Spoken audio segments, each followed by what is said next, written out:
that I'm just that type of person. Where if I feel like I'm at a standstill and I can do something with my eyes closed, I no longer want to be there.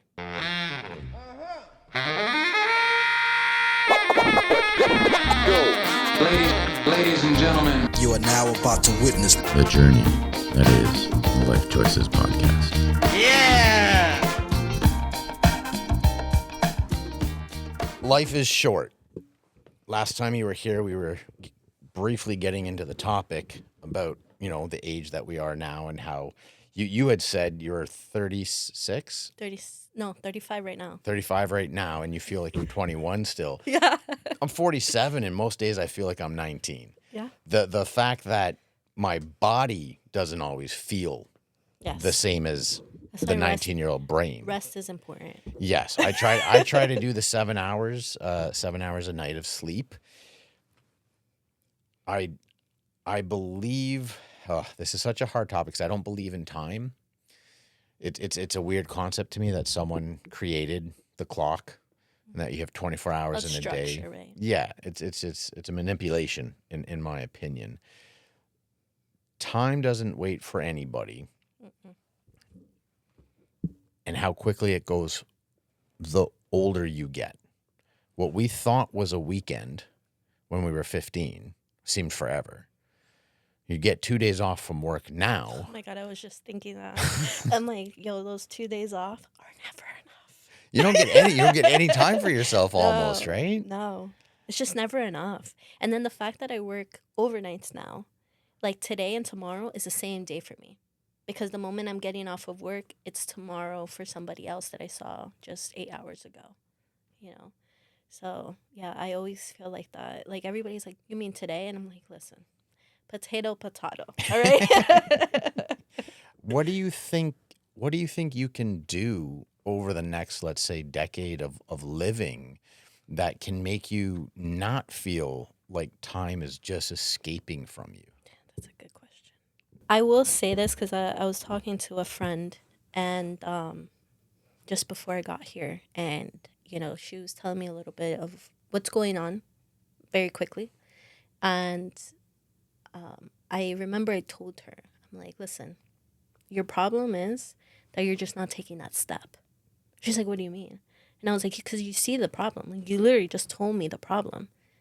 But what are you going to do to get there? She's like, it's just because I need results right away. As women, right? That's such a women thing to say, a woman thing to say. And I was like, listen, girl, in order for you to get where you're at right now, or where you want to be, should I say, you need to make that first step to get there, right? That's what you need to do. And honestly, I practice that every day now. And sometimes, bro, I told her this too. I was like, it's so funny that I'm saying this to you because I said this to myself a month ago. And I felt like a month was yesterday. Because I told myself, Estefania, you're constantly tired all the time. But I work a lot. And I do look for friends now. I'm like, hey, I'm available right now. Let's go do something. Let's go out. Let's go grab breakfast. Like, let's go out all night. Like things I never did before. Now I'm like, listen, I need this because I work overnights. Like, I need this.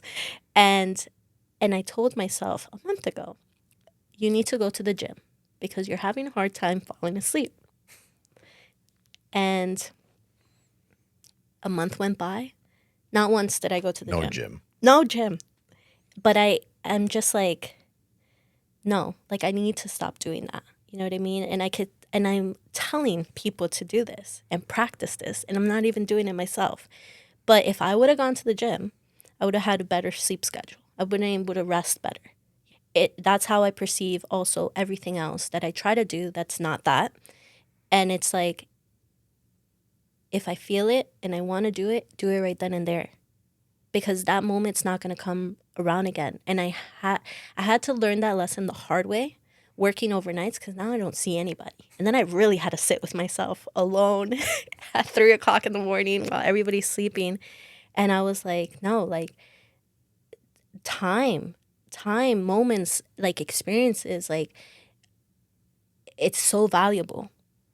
And in order for you to grow and do everything that you need to do and really utilize that moment, It's now. It's right now.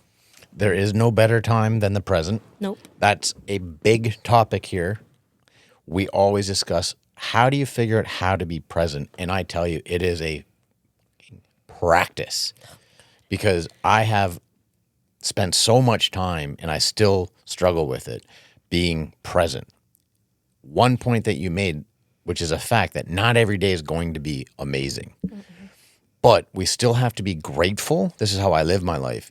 Even when I am in an low energy day where I wake up and right away I'm already exhausted, haven't even gotten out of bed, it is our choice to stick with that or to change that. It is not easy to change that idea of what our mood is.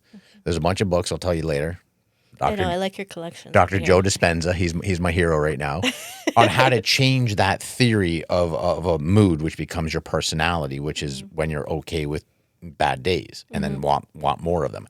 I don't want more of them, but I accept them for what they are. That is my present moment. I feel that there's a reason why, and I may not know why, I have to feel this way. And for most of the day, I used to feel that way.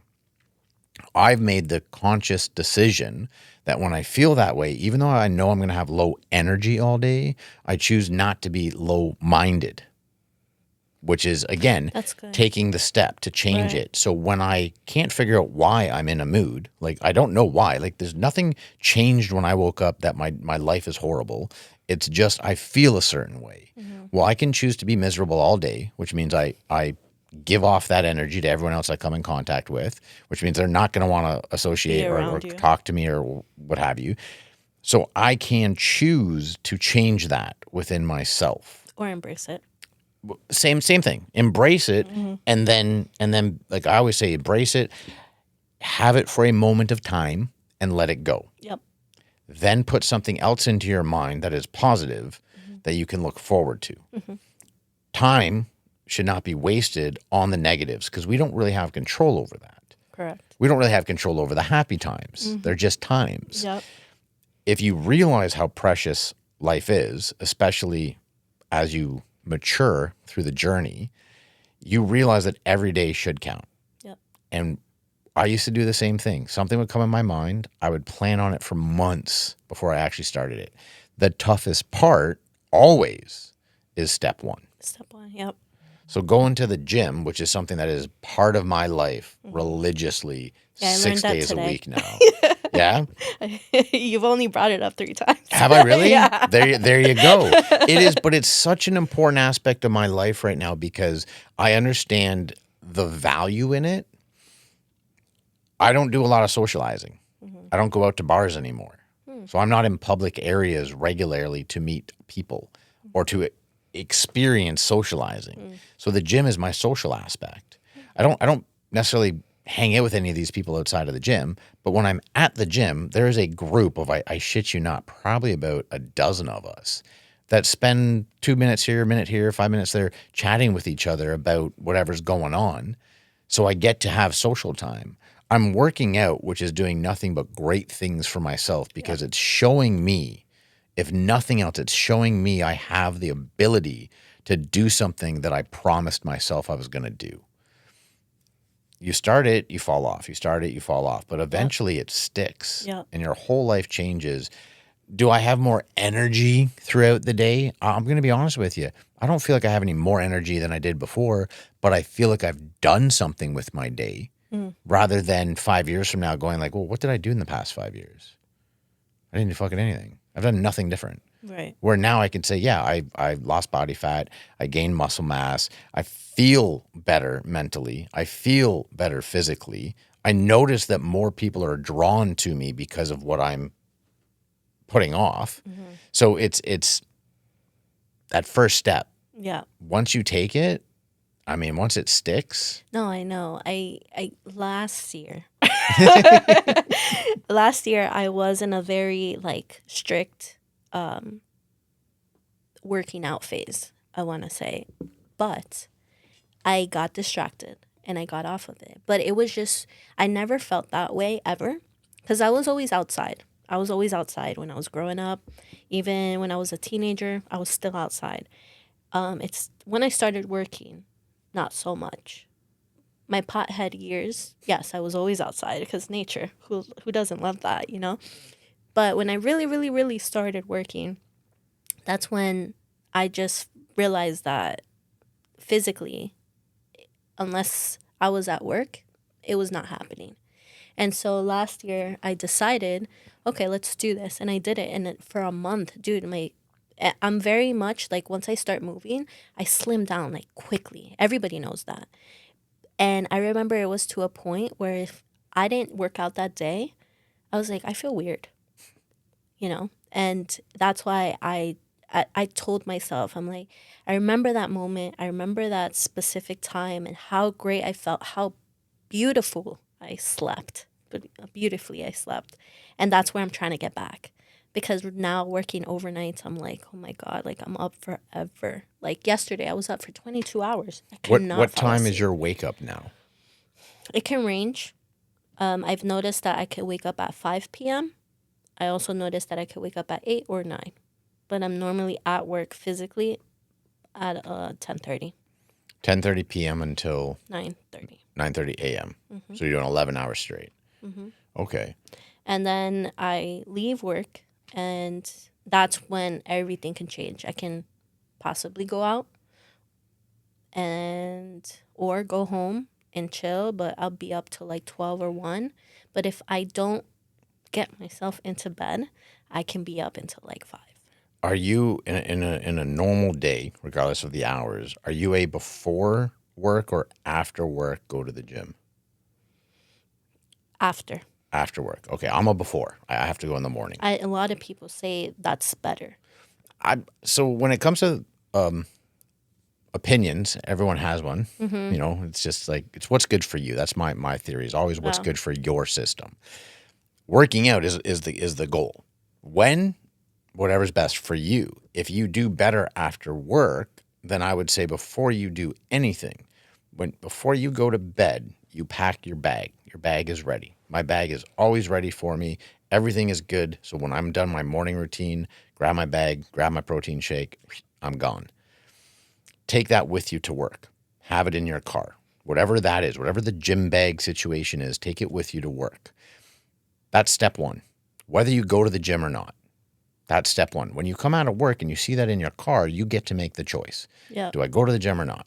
If you go to the gym, 30 minutes, 45 minutes, an hour, whatever it is, as soon as that's over, you're like, okay, I've done that. Now you can make the next decision. Do I go home, have a dinner, rest, and go to sleep? Or do I have a certain amount of hours that I can still stay up and do things, maybe go visit a friend for coffee, then go home and have the rest, because you want to rest before getting into bed. Yeah, you're right. And if you have a hard time sleeping, I've just recently talked about this. I shared like things that I do. I have a nightly routine as well where I write in my 3 books that I have. One's a journal. One is my 369 wishes. So like things that I would like to have happen. I write three times. Really? You do 369? Oh, hell yeah. 100%. No, yeah. Not a Oh, lot I'm of telling you. people do that. Oh, no, I admit all the things I do to everyone, because Yeah. every practice that I have that I talk about regularly is what I believe helps me live my life to the best mental and physical health that I've ever had. I don't care what anyone else thinks, says, or does about it. Makes sense. This is why I share it, because if someone actually tries these practices, I can guarantee you can come back to me and tell me how it made you feel. Yeah. So I write my 369. I have another gratitude journal book, which has kind of prompts in it that to help you write stuff. Then I have my actual journal. I write all that stuff down. I do breathing techniques, and I do That's good. what I consider meditation before bed. So meditation is varied in techniques and theories. The Tibetan loose translation is look within. Meditation, look within. So before I go to sleep, now I'm lying down in my bed. I've not touched my phone or seen a TV at this point for at least 30 minutes, which is, I know, oh my God, 30 minutes, but that's huge for people. Yeah. My phone is on the other side of the room. It's plugged in on the floor away from me. It used to be under my pillow, which I'm sleeping much better now that it's away from me. I lay down in my bed on my back. I put my two hands on two of the chakras, and I look within. And when I meditate, it's not just manifesting and visualizing on the things I would like to have in the future as if I have them now, like saying them in the present tense, but it's obviously not physically here yet because I'm trying to close the gap of time. Yep. I also give notice to what I actually am, which is energy. Yes. I am nothing more than I say ball of energy inside this skeleton, flesh-covered vessel, because that is what we are. Yes. I take solace in that. I can feel my face smiling while I'm thinking all these thoughts. And it's about a 5 or 7 minute kind of conversation with myself. Mm-hmm. Sometimes I fall asleep while I'm doing it. Mm-hmm. Like I don't even notice. Now I'm in the dream realm. If I don't fall asleep and I've said my piece, so things that I would like, things I'm appreciative that I am, that I know I am, then I start my breathing techniques. Once I start my breathing techniques, everything slows down. And once those things slow down, this is not running anymore. The energy is taken over and said, okay, you can shut off now. Yeah, you're rested. And then, like, before I know, like, I could feel myself drifting into the realm of dream. And I tell you, like, that's a good practice. It has. I've just started those. Well, the first 3s I've been doing for like over a year, but the last 2, like the breathing and the meditation, I've started that in the past couple weeks to the point now that if I don't remember to meditate in the morning, when I'll say it again, at the gym, before I go in, I'm in my truck, sitting in my truck with my eyes closed, hand on 2 chakras, eyes closed, and I'm doing that meditation before I go into the gym because I want to make sure I am of clear energy and positive energy for when I go into that building. I want to be the light for others. I want people not to be like, oh, what are you good today? Mm-hmm. That's not even a thought. Right. So the meditation for me, that's a huge thing to help with sleep. Yeah, it is good. I don't go into depth the way you do with the steps, the different steps, but I do a similar practice. I'm just so wired. I'm just like, I can't sleep because I definitely do feel like, I don't know. I just struggle with sleeping. What do you think now. it is when you go to sleep? Mm-hmm. Is it the hamster on the wheel? Yes. It's just constant thoughts, like what I need to do tomorrow, because it's just like so much work. And I'm the type of person, I believe we talked about this the first time I met you, about how I like write things on my calendar. And if it's not on my calendar, it's not going to happen. If I don't have you on my calendar, I won't see you. But I am still that person. And so like I visually see my calendar every single day. From the moment I wake up to the moment I go to sleep, I see that calendar. So, and that's why when I tell people, like, if something pops up, like, hey, don't forget to do this, it's constantly on the back of my mind. Like, that's just how my brain operates. That's why, like, I know my limit to that too. And I'm trying to figure out, like, physically to mentally, I'm trying to figure out a balance, I guess you could say. That's where I'm at right now, where it's just my mind will go and go, but my body just doesn't want to do it, you know? So that's where I'm at. That's my chaotic state of mind right now. Oh, it's great because with this topic, that's the first step, is admitting and knowing the chaos. This is therapy session, by the way, guys. It is every time for me. It is 100% therapy. That's the whole point, is to just sit and talk and try to work our way to a point that we can figure out, all right, right now I'm not 100% mentally happy. All right, right now I'm not 100% physically happy. I'm not 100% emotionally happy. That's where my journal kicks in. I always write exactly how I feel. If I feel the worst that I've ever felt, I'm writing it down. Because it's funny, because you'll write it down and then like 2 weeks will pass by or a few days will pass by, and then I'll open it to write about, I don't know, the great day that I had. And then I see this depressing little article over here, and I'm just like, ugh. So funny. I will say this: if you do it daily, this is okay. This is my belief for me, and I believe it to be true for other people.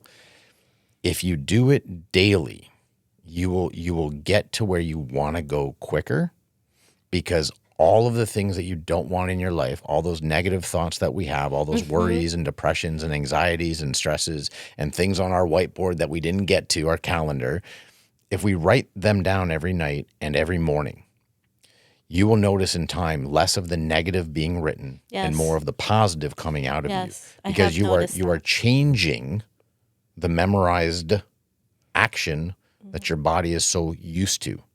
The comfortableness that you have of feeling that state, because it's what your body has memorized for so long, your body needs to let go of it. And the only way that the body will let go of it is by putting in new training, new wiring, new habits. I never thought in my life I would be a person that would journal. Never. Again, as a man, as a male growing up in the 80s and 90s, that's not something that was allowed. You know what I'm saying? Like, it wasn't even a thought, because you would have been made fun of by everybody. Where now we are trying so hard to make it understood that it is okay. Right. There is nothing wrong with getting what's in here out. That's funny that you perceive that world in that aspect like that, because one of my and I think I got this from my mother, because my mom used to write a lot.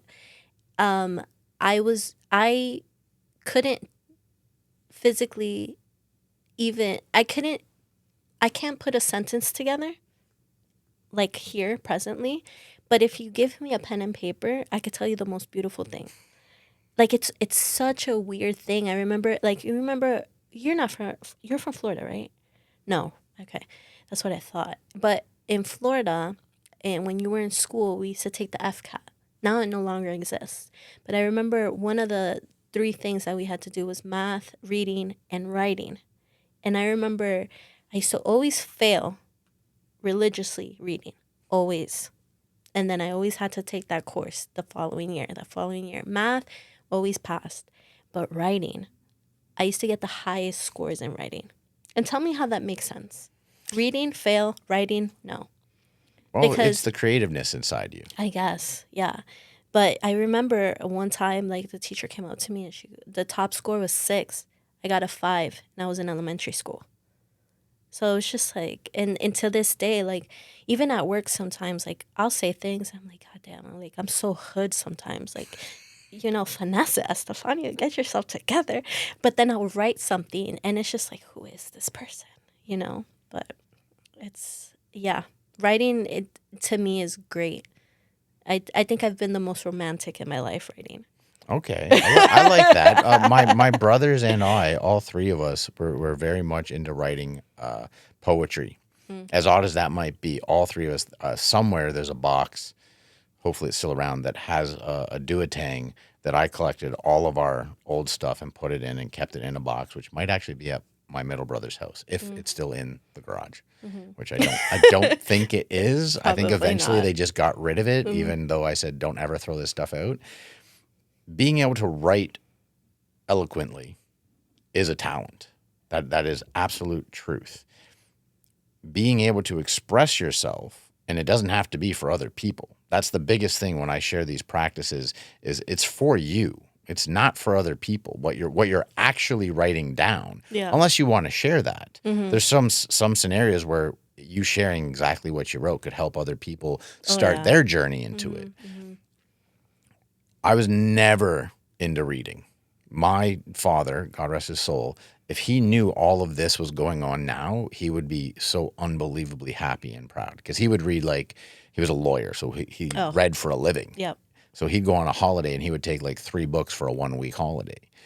And he was living his best life. Oh, he was. I think, well, again, as children, we interpret what our parents are going through way differently than what might actually be happening. Yeah, that's for sure. A whole other conversation. Let's get back to the sleeping habits. Knowing that time is not guaranteed to any of us, and that as we mature through our journey, it's important to appreciate the time that we do have. And you already said it. The importance of rest is up there in order to enjoy the moments of possible productivity in a day. And when I say productivity, it could literally be just going to the beach for the day and relaxing. The rest is super important. Now, I wake up 2 times a night. I can fully admit it. Both times to go to the bathroom.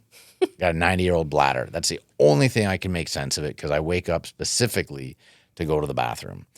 I think I suffocate myself when I'm sleeping because I wake up because of the, the snoring with the throat closing, whatever. But I'm working on all that stuff. I used to have the problem you have where I could spend 5 hours before I could actually fall asleep.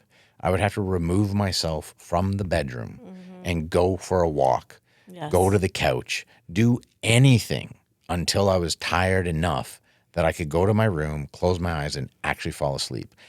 The practices that I've shared with you have gotten me to the point within a 15-minute window or less, when I put my head down, I'm asleep. Well, I'm going to have to start doing it then. I'm telling you, the more practices, because you have said that your calendar is such an important thing to you to the point where you have it engraved in your brain all day long, makes me believe you're similar to me when it comes to the structure that you need in your life to accomplish your goals. Yep. That to me means you need structure in your life to accomplish all your goals. That means your sleeping goals, your working goals, your socializing goals, everything. Yes. And it takes time, it takes effort, it takes practice. But once you start doing these things, and where I am now, I wasn't 5 years ago. It's been a build up. Yeah. And where I want to get to, I know there's going to be even more. Like the meditation that I'm doing now twice a day is new from the day right now that we're recording. It's only actual meditating on a regular daily basis has only been for about a week or two right now. So in 10 years from now, I can only imagine the amount of more practices that I will have because I know there's still times of the day that I consider I waste doing things that are not what I consider adding to my life. It's finding out those little practices, finding out what they are, where you can put them, and how to implement them so that you can be successful at everything. Everything. Yep. Yeah, for sure. I think a lot of that, brushing up on the topics that we have spoken about, I think that's where I put a lot of people in that perspective too, where all those goals too, like that's what I want out of the people around me, including like my parents. They're a big aspect of me right now. They're getting older. I'm watching them get older. I'm watching them get to that moment in time. And same thing with friendships and everything else. Like I want to see that enhancement in everybody, like not just me. The enhancement of life. Yes.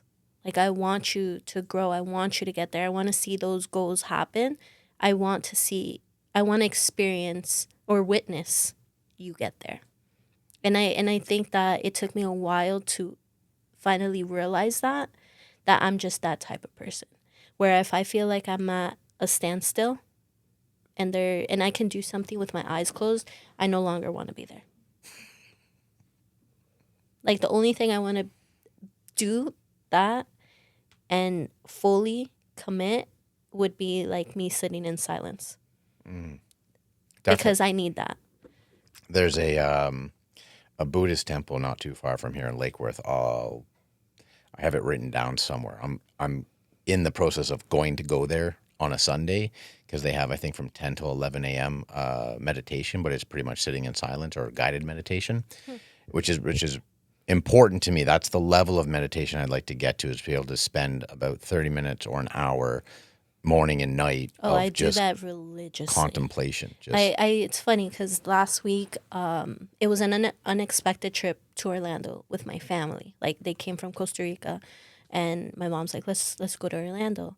I swear to you, I was there and I was like ready to kill everybody because I was like, oh my God, they're not shutting up. Like, they don't shut up. And I'm not saying like that's a bad thing, but I was just so exhausted from working so much and then being in this moment. And it was just like, and then when there was silence, I remember this to this day, me and my mom still laugh about it.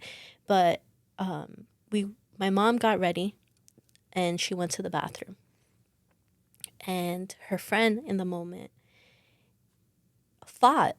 And I'm not saying literally fought, but as far as I can hear, fought with this fucking plastic bag for at least 2 minutes. And I'm just like, yo, like, do you not read the room? Everybody is sleeping. Why are you tossing this bag around and organizing your stuff right? Like, there's a time and place. But I literally had, and then I realized, and I kept asking myself, I'm like, why am I losing my patience? Why am I losing my patience? I am not this type of person. But it was just because I didn't have a moment to myself.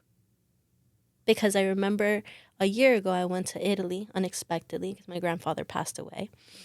And I got a hotel. I didn't stay with family. I got a hotel. And everybody's like, why would you do that? Everybody, all the Italians were insulted. How could you? You got to stay with family. I have an extra room. And I was like, no, like, you need to understand. I come from a different side of the world. Time is different. Like, you're sleeping, I'm awake. I'm awake, you're sleeping. So I needed that reset. And it was so great. And I was able to tolerate my very talkative Italian family for those 5 days that I was there by myself, right? And then now I fast forward, I'm in this place and we're all together, right? Because it's family time. We're all going to be together. And I'm ready to like be in jail tomorrow, you know? And it was because I didn't have that moment of silence where I could just be like how I always am. Like, just in silence, nothing. I can literally sit in silence forever. A lot of times people think they're in the house by themselves. And I'm just like, no, I'm just here chilling in silence. It's one of the things I need in life. If I don't have that, Inner peace and solitude. I can relate. I think most people can. I love my family, but after a short period of time, yeah, no. I'm ready to move to the next place that I might have less people.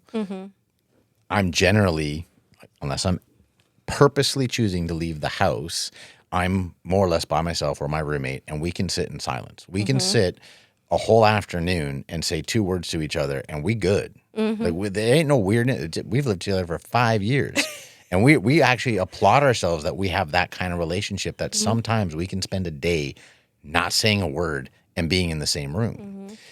Inner peace and meditation. I'm at what I would say the beginning part of my life journey with meditation, and I'm so excited for it. I have often thought about getting to that point of meditation where if I'm in that room with that person playing with that bag, that I'm able to project myself to that silent spot for myself and not be bothered by that. And that's huge practice. Like, getting to the Yeah. meditative state that you can absolutely not be bothered by any of the surrounding sounds. I need to start practicing that because I also noticed at work, I deal with night cleaners, right, as well. I kid you not, I come to a realization that I hate the sound of this damn vacuum. At the moment I hear that vacuum, I'm like, oh my God, like, I want to fight somebody. But, and it's funny because when I was in a different position and people would talk to me, I'd get so distracted. And so I realized, I'm like, the more I listen to people, the more I'm less productive of what I need to do in that moment. So then I started practicing how to tone people out. So I'm great at it. You could talk to me, I have no idea what you're saying because I'll be just so focused on what I'm supposed to be doing. But now I can't do that with sounds. So you've gotten yourself to a meditative state while working and someone's talking. Yep. Next step is working on the other surrounding sounds that you- come in. I just realized that that might be the reason why I choose not to work with music. You know how a lot of people like to work with music because it helps them be productive? I've been the complete opposite my entire life. I choose not to because I'll listen to that music and I'll be in that groove. I'll be listening. I'm hitting the high notes. I'm going with the beat. Like, I'm just doing stuff that I'm not supposed to be doing. But now it makes sense. If I'm at work, now typically there's always music playing, but I don't really care what's being played because typically if I'm in the zone of working and cooking, it's tuned out. Like I'm so aware of what I'm doing. If I'm of a low energy that day, then I might put on music specifically because I'm going to get into that groove of the music and I'm going to get pumped up and I'm going to sing along with the song. I don't give a fuck what anyone thinks. Yeah. Can't sing worth shit, but I do it. We need and then I get into that groove. So yeah, it's a bit, yeah, people are different where like some need the music and some can't have the music to work. I think also what's also different, I didn't tell you, but now I'm no longer in the kitchen. Okay. So now I'm like in an office. And before I was still in the kitchen in an office, but now I'm completely out the kitchen. So I think that's where I'm also adapting to that as well because it's so different. You know, I had tried a lot of times to leave the F&B world and now I'm doing it again, right? And so that's why I'm having trouble with sleep. Like this is all new to me because now I'm soaking into like all that I have to like. You've transitioned into a different lifestyle. Yes. So you've created a new environment. Yes. We're going to get into this off camera because it's a very lengthy conversation and I'll direct you to some of the books I read. It's hard to maintain the life you once lived and the routine you had when you do something as drastic as changing your lifestyle, especially when it comes to working from normal day, what we say, to doing night shift. That's a whole other, because the whole environment around you, no matter where you are, is on the opposite schedule. 99% of the people, places, and things are on the opposite schedule of you. So you have to adapt, like you're saying, to a new lifestyle. I think it will be easy for you by implementing some of the practices that we did talk about today. And I'd love to hear back from you through like, you know, you just shoot me a message saying like, oh, I tried this and like here's a month later and oh, I got to sleep better. That'd be awesome. It's not going to be easy. It's going to be a long road. I hope you do. I already know it's hard. Yes. Well, life is, right? Life is the hardest game anyone will ever play. Oh my God. And nobody gets out alive. No. That's just a fact. There's no win. I'm sorry to say it. You can have as many houses and fur coats and all that other nonsense.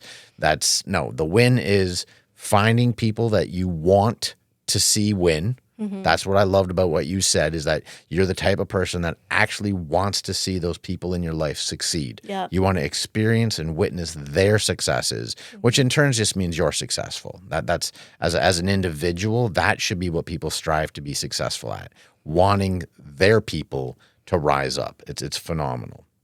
Thank you very much again for coming by. Of course. Another great episode. I appreciate it. Come back anytime you want. Anytime we need to have another therapy session. We can Now you know this. I'm up all times of day. Yeah, exactly. So we can do this in a couple months, no problem. In 2 hours. In 2 hours. Just kidding. To everyone out there that keeps coming back each and every week, I want to thank you so very much. I thoroughly enjoy watching our community grow. We will see you next Tuesday, 2 p.m. right here, back here on the Lyfe Choyces podcast. Much love, everybody. Ladies and gentlemen. You are now about The Journey, Life Choices podcast.